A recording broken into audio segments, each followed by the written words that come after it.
Eastern Mediterranean, 130 kilometers west of Haifa. December 2019, the Leviathan gas field roars to life. 22 trillion cubic feet of natural gas lie beneath waters Israel has controlled for barely 7 decades. For energy analysts, it is about security and export revenue. For others, it is something else entirely. This offshore discovery did not just shift Middle Eastern energy markets. For some, it activated an ancient promise tied to this exact sea. Genesis chapter 15 verse 18 draws Israel's inheritance from the river of Egypt to the great river, the Euphrates. Psalm chapter 89 verse 25 adds another boundary. I will set his hand over the sea. From Abrahamic covenants around 2000 BC through Roman exile in 70 AD to gas flowing in 2019, the timeline converges. You see tankers forming export lanes to Egypt, Jordan, and Europe. For believers, the sea is speaking again. Israel is doing this now. In September 2013, Israeli cabinet ministers gathered in closed session to approve something unprecedented: full-scale development of the Leviathan gas field, lying beneath waters their nation had controlled for less than a lifetime. The numbers were staggering: 22 trillion cubic feet of proven reserves, enough to transform Israel from energy importer to regional exporter. Delek Drilling and Texas-based Chevron would operate the platform. Production would begin within 6 years. For energy officials, the math was straightforward. Israel imported nearly all its natural gas. Leviathan and the smaller Tamar field to the south could end that dependence, generate billions in export revenue, and stabilize relationships with neighbors who needed the same resource. Security analysts saw deterrence value, offshore assets worth protecting, giving Israel's navy expanded operational justification. But you notice something else in the language. Deuteronomy chapter 8 verses 7 to 9 describes the promised land as a land whose stones are iron, and out of whose hills you can dig copper, resources embedded in the inheritance itself. Some read this narrowly, as agricultural blessing. Others see it more broadly, the land and its adjacent waters as a package, resources included. The geography matters. Leviathan sits in Israel's exclusive economic zone, defined by modern maritime law but overlaying ancient coastal claims. Genesis chapter 12 verse 7 records God's promise to Abram, "To your offspring I will give this land." No sea boundaries are specified there. Later texts fill in the gaps. Joshua chapter 1 verse 4 extends the promise from the wilderness and this Lebanon as far as the great river, the river Euphrates, all the land of the Hittites to the great sea, toward the going down of the sun. The great sea, the Mediterranean, is Israel's western boundary. Platform workers arrived by helicopter in early 2017 to begin installation. Coastal communities in Haifa watched the construction from shore. For them, it meant jobs, lower energy prices, and potential environmental risk. For prophetic scholars, it meant something else: sovereignty over the sea after 2 millennia of exile. The timing, they note, is not random. Israel regained independence in 1948, secured its coastline in the 1967 war, discovered Tamar in 2009, and Leviathan in 2010. By 2019, gas was flowing. A question forms: why this sea? Why now? February 2022 changes everything. Russia invades Ukraine. Europe's energy dependence on Russian gas becomes a crisis overnight. Within months, European officials are flying to Israel, signing memorandums of understanding and exploring Eastern Mediterranean alternatives. The East Med pipeline, long discussed and never built, suddenly looks urgent. Liquefied natural gas routes through Egypt's Idku and Damietta terminals become priorities. For Israeli energy planners, it is an opportunity. Leviathan's export capacity expands. New agreements with Egypt and Jordan stabilize. Europe diversifies. Israel becomes a node in a reconfigured energy network. But watch the map. Ezekiel 27 describes Tyre's ancient trade network. It declares, "Your borders are in the heart of the seas. Ships of Tarshish carried your merchandise."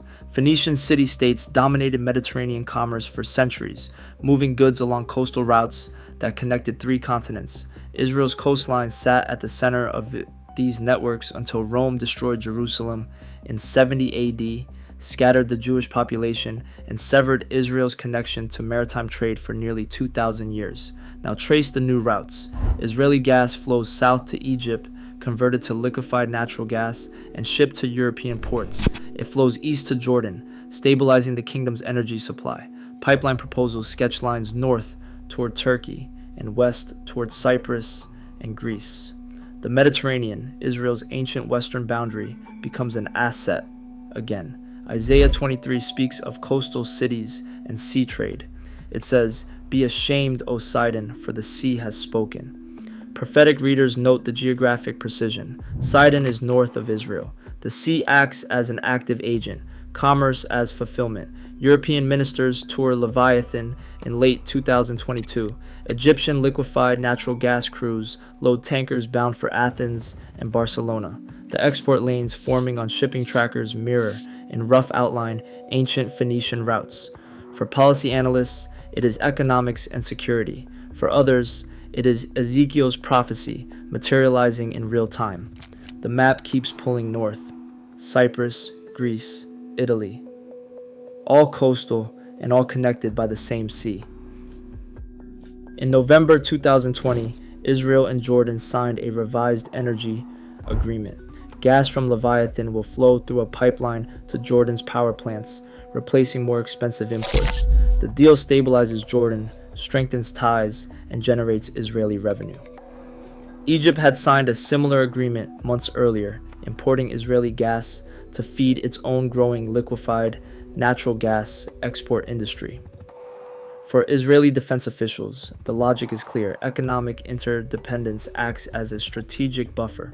Jordan and Egypt, both peace treaty partners, now rely on Israeli energy. Disrupting supply hurts them, protecting supply benefits everyone. But here is where the geographic language gets specific. Genesis chapter 15 verse 18 records God's covenant with Abram. To your offspring I give this land, from the river of Egypt to the great river, the river Euphrates. The phrase river of Egypt, often interpreted as Wadi el Arish in northern Sinai, marks a southern boundary. The Euphrates, far to the northeast, marks the outer edge. Modern Israel controls none of that expanse. But notice, Leviathan sits within the Mediterranean waters adjacent to Israel's current coastline. Tamar sits farther south, closer to the Egyptian maritime boundary. Some prophetic interpreters focus on the phrase from the river to the sea, the same phrase used by groups opposing Israel's existence. But in Genesis, it is a geographic description, a territorial extent running from inland waterways to coastal waters. Israel's exclusive economic zone, established under the United Nations Convention on the Law of the Sea, gives it rights to offshore resources. Those rights did not exist until modern maritime law developed in the 20th century. The energy exports to Egypt and Jordan do not expand Israel's physical territory, but they extend Israeli influence, stabilize borders, and generate dependencies. Psalm 72 verse 8 speaks of a kingdom extending from sea to sea and from the river to the ends of the earth.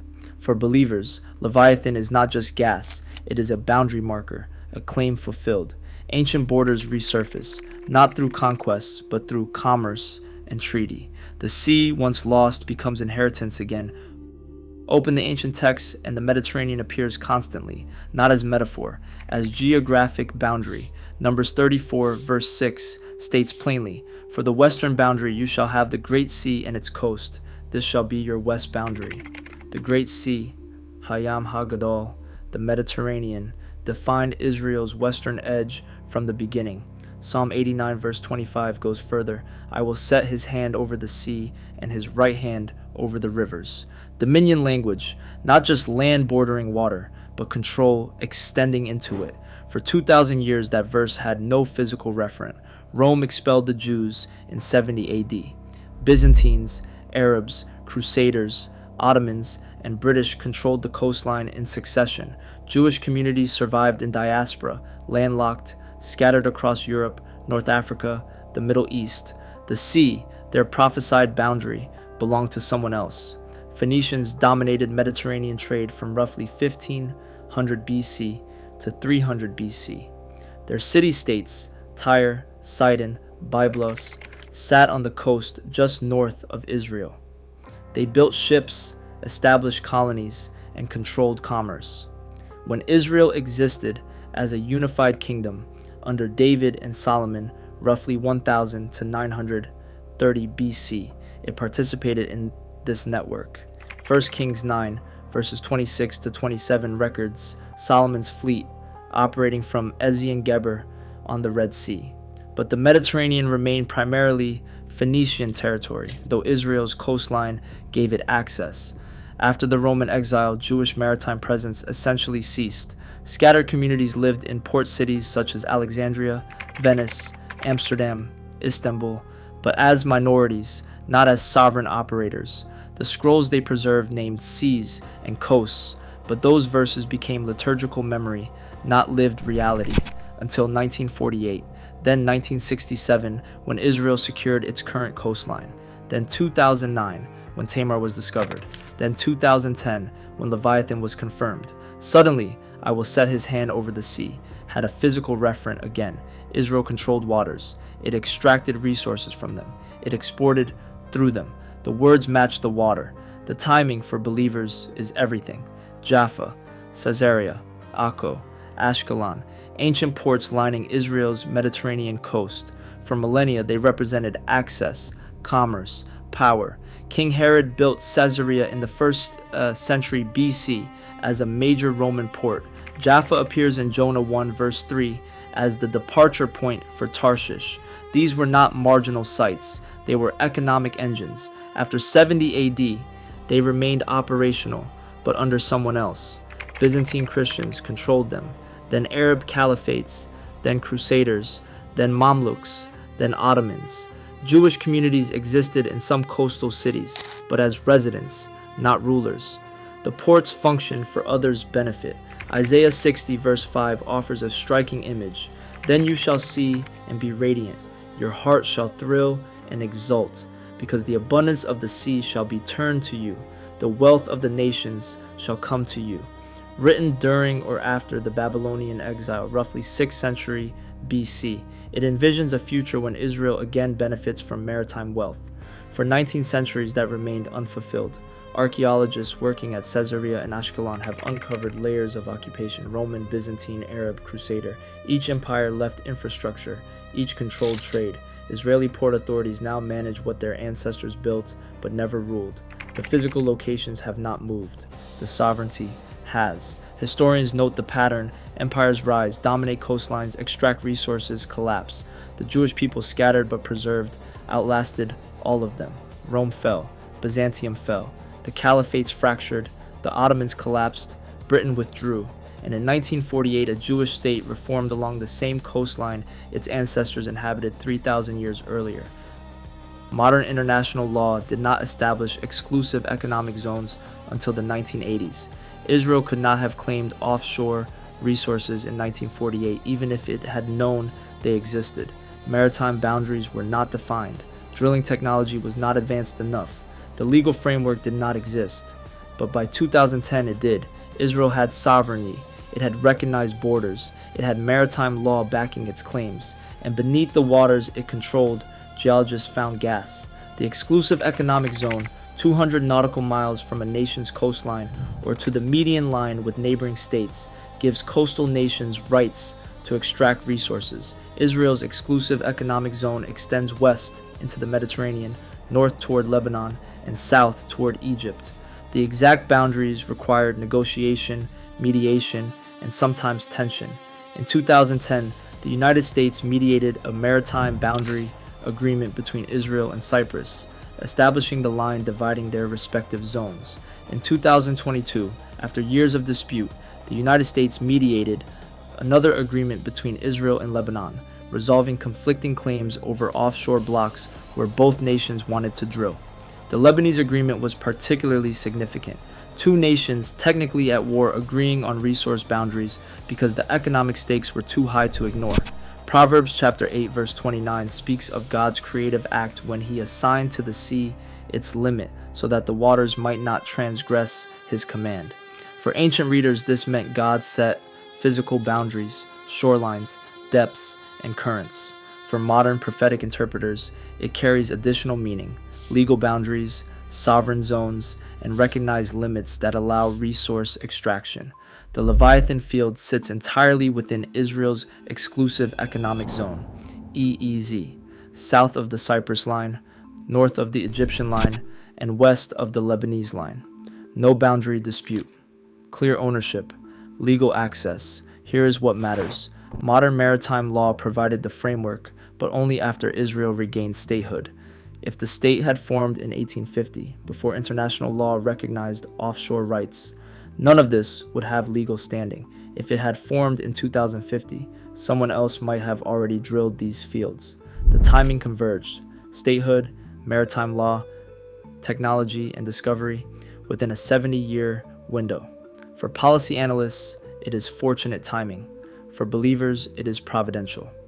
Psalm 104, verse 25, describes the sea as great and wide, not empty, but filled with creatures innumerable.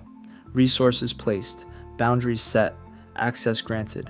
The lines are drawn, the value is unlocked. And the prophecy, some say, predicted exactly this: Israel's hand over the sea.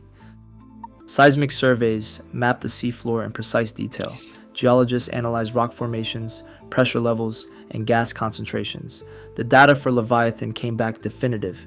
It showed 22 trillion cubic feet of recoverable natural gas in a reservoir roughly 5,000 meters below sea level, extending across 130 square kilometers. Those numbers matter because they translate directly into policy. Israel's domestic consumption is roughly 10 billion cubic meters per year. Leviathan alone can supply that for decades and still leave surplus for export. Add Tamar's 10 trillion cubic feet plus smaller fields like Karish, and Israel has energy independence for generations. Deuteronomy 33 verse 19 contains a cryptic line about the tribes of Zebulun and Issachar. It reads, "For they draw from the abundance of the seas and the hidden treasures of the sand." Zebulun's tribal territory, according to Joshua 19 verses 10 to 16, included coastal regions in what is now northern Israel, precisely where offshore fields like Tamar and Leviathan sit. For economists, this is resource geology. For biblical scholars reading literally, it is a verse predicting offshore extraction. The phrase hidden treasures of the sand could mean beach minerals, shellfish, and trade goods, or, in a modern reading, hydrocarbons buried beneath seabed sand. Export revenues are projected in the billions. As of 2023, Israel had already exported significant volumes to Egypt and Jordan. European contracts, if fully realized, would multiply that. The money funds infrastructure, defense, and technology development. Geologists present findings in charts and models. They do not reference Deuteronomy, but when a verse written 3,000 years ago seems to name the exact tribal territory where modern Israel discovered offshore gas, some see more than coincidence. The data locks in, the reserves are confirmed, the exports are flowing, and the question lingers: random distribution of ancient hydrocarbons or something else? Israel's Navy did not need a significant offshore presence before 2010. Coastal defense? Yes. Submarine patrols? Yes. But deep water protection of fixed infrastructure was not a priority. Leviathan changed that. The platform is a strategic asset. Disrupting it would cripple exports, harm diplomatic relationships, and damage Israel's economy. Hezbollah has threatened exactly that. In 2022, Hezbollah's leader warned that Lebanese resistance could target Israeli offshore facilities. Israel responded by expanding naval patrols, installing defensive systems, and coordinating with international partners. The security calculus is straightforward: defend the platform, maintain production, preserve revenue, but it also shifts regional power. Israel now has assets worth billions that neighboring states benefit from. Attacking those assets means attacking your own energy supply if you are Egypt or Jordan. It means drawing international backlash if you are Hezbollah, because European energy security is now linked to Leviathan's output. Zechariah 12 verse 3 offers a vivid image. On that day, I will make Jerusalem a heavy stone for all the peoples. All who lift it will surely hurt themselves. The verse is eschatological, about end times conflict, but prophetic interpreters extend the metaphor. They describe Israel as a burdensome stone, difficult to move, dangerous to attack, central to regional stability. Naval upgrades followed the gas discoveries, new vessels, enhanced surveillance, and deeper operational range. The Israeli Navy can now project power farther offshore, protect assets in international waters, and coordinate with allies. For military planners, it is force modernization, driven by economic need. For prophetic watchers, it is Israel gaining strength from the sea, literally in the form of exported gas, and using that strength to defend itself. Power shifts, not through conquest, through resource control and the deterrence that comes with it. In June 2023, Hezbollah officials warned that Lebanon's disputed maritime boundary with Israel remained unresolved despite the 2022 agreement. Some Lebanese factions claimed the agreement gave Israel too much. Hezbollah hinted at military options. Israel's response was clear. Any attack on offshore infrastructure would be considered an act of war. The United States and the European Union both invested in Leviathan's stability, applied diplomatic pressure. Egypt and Jordan, dependent on Israeli gas, quietly lobbied for restraint. The risk is not hypothetical. In 2006, Hezbollah fired rockets at northern Israel for 34 days. In 2021, Hamas launched thousands of rockets from Gaza. Offshore platforms are harder to defend than land-based sites, more exposed, more vulnerable. Insurance premiums on Leviathan increased after Hezbollah's threats. Operators adjusted security protocols. Psalm 2 describes nations conspiring against God's anointed. The kings of the earth set themselves, and the rulers take counsel together. He who sits in the heavens laughs. The Lord holds them in derision. For believers, this offers a framework. Opposition to Israel is expected, even prophesied. Resolution comes not through human strategy alone, but through divine intervention. For analysts, the opposition is predictable geopolitics. Israel's success generates envy and threat perception. Hezbollah opposes Israel ideologically. Lebanon disputes boundaries. The tensions are structural. What is striking is the convergence. The more valuable Leviathan becomes, the more pressure increases. Europe's dependence makes the platform a bigger target. Israeli deterrence strengthens, but so does adversary motivation. Mediation continues. The United States and the United Nations monitor boundaries. Naval forces remain on alert, and the gas keeps flowing despite the threats. Pressure increases, but production continues. Haifa's coastal neighborhoods watch tankers load at the offshore terminal. For residents, the impact is tangible. They see lower electricity prices, more jobs in energy infrastructure, and debates over environmental risk. Fishermen complain about exclusion zones. Environmental groups monitor emissions. Labor unions negotiate wages for rig workers. This is the human layer often missing from prophetic narratives. Real people live with the consequences. Energy independence means cheaper power, but also industrialization of coastlines. Export revenue funds schools and hospitals, and it also funds military hardware. Amos 9, verses 13 to 15, paints a restoration vision. Behold, the days are coming, declares the Lord, when the plowman shall overtake the reaper. They shall plant vineyards and drink their wine, and they shall make gardens and eat their fruit. I will plant them on their land, and they shall never again be uprooted. For prophetic readers, this is not just agriculture, it is stability, permanence, prosperity sourced from the land, and by extension, the adjacent sea. The imagery is economic: planting, harvesting, building, drinking, normal life, sustained indefinitely. Galilee coast towns see both blessing and complication. Tourism increases as Israel becomes more stable, but so does the cost of living. Young families benefit from job growth. Elderly residents worry about environmental degradation. One Haifa port worker interviewed in 2022 put it plainly: "We have waited 2,000 years for this. Now we have it, and we are arguing about how to use it. The blessing is contested, as it always has been, but it is undeniably here." In 2023, Israel's Ministry of Energy announced new licensing rounds for offshore exploration blocks. Areas south of Leviathan, north toward the Lebanese boundary, and deeper waters farther from shore are now open for bidding. Companies from the US, Europe, and Asia are evaluating prospects. The infrastructure is already expanding. New pipelines connect platforms to shore. Liquefied natural gas export terminals are under construction. Egypt's facilities are being upgraded to handle larger Israeli volumes. Cyprus and Greece discuss pipeline routes that would bypass Egypt entirely, sending gas directly to European markets. Isaiah 62, verses 4 to 5, speaks of restoration. You shall no more be termed forsaken, and your land shall no more be termed desolate, but you shall be called, My delight is in her. For as a young man marries a young woman, so shall your sons marry you, and as the bridegroom rejoices over the bride, so shall your God rejoice over you. The imagery is relational, land reunited with people, desolation reversed. For believers, the offshore gas discoveries are part of that reversal. The Mediterranean, Israel's forsaken boundary for 2 millennia, now yields wealth. For planners, the expansion is economic logic. More reserves mean more revenue. More export routes mean more leverage. Israel's role as a regional energy hub grows. The blocks are being surveyed. The bids are coming in. Expansion is underway. Step back and see the larger pattern.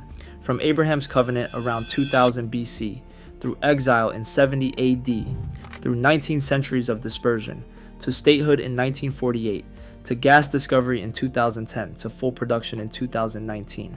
The timeline is not smooth, but believers see it as linear, a prophetic arc bending toward fulfillment. Ezekiel 47 describes waters flowing from the temple. The scripture says, "This water flows toward the eastern region and goes down into the Arabah and enters the sea. When the water flows into the sea, the water will become fresh." Prophetic interpreters debate the meaning, literal rivers, spiritual renewal, or both. But notice water as life source and the sea as destination. Modern Israel extracts gas from the sea and sends it east to Jordan, south to Egypt, and north and west to Mediterranean markets. The flow direction varies, but the sea remains central. Here is where fact and interpretation diverge clearly. The facts are simple. Israel discovered offshore gas. Israel is exporting it. Revenue and influence are increasing. The interpretation is contested. Some say this fulfills ancient prophecy. Faith-based observers call the timing providential. Others dispute whether the prophetic texts meant literal offshore resources. Both perspectives see the same tankers, the same pipelines, the same export contracts. They just explain them differently. For historians, it is a remarkable story of survival and state building. For believers, it is prophecy unfolding in real time. The Mediterranean was Israel's lost boundary. From 70 AD until 1948, the Jewish people had no sovereign coastline. The sea represented separation, exile, the space between scattered communities. Liturgies named it. Memory preserved it, but no one controlled it. Now watch the convergence. Sovereignty restored, maritime law established, technology advanced, reserves discovered, exports flowing. The pieces did not fall into place gradually. They clicked, one after another, in a 70-year span. Genesis to Revelation, the biblical narrative traces Israel's relationship with land and sea. Promises made, exile endured, return predicted, and now, for those watching through a prophetic lens, return realized. The platform lights burn 24 hours a day, 130 kilometers offshore. Tankers queue in shipping lanes. Pipeline pressure gauges monitor flow to Egypt, Jordan, and soon Europe. Shabbat candles flicker in coastal homes, where families who thought the sea would never be theirs again now watch it produce wealth. The map is filling in. North, east, west. From exile to return. From loss to inheritance. From prophecy to platform. The puzzle is not finished. More blocks are opening. More reserves likely exist. The prophetic timeline, if believers are right, has more chapters ahead, but this much is undeniable. The sea is speaking, Israel is listening, and whether you see policy or prophecy, the gas is flowing, the pieces are clicking into place.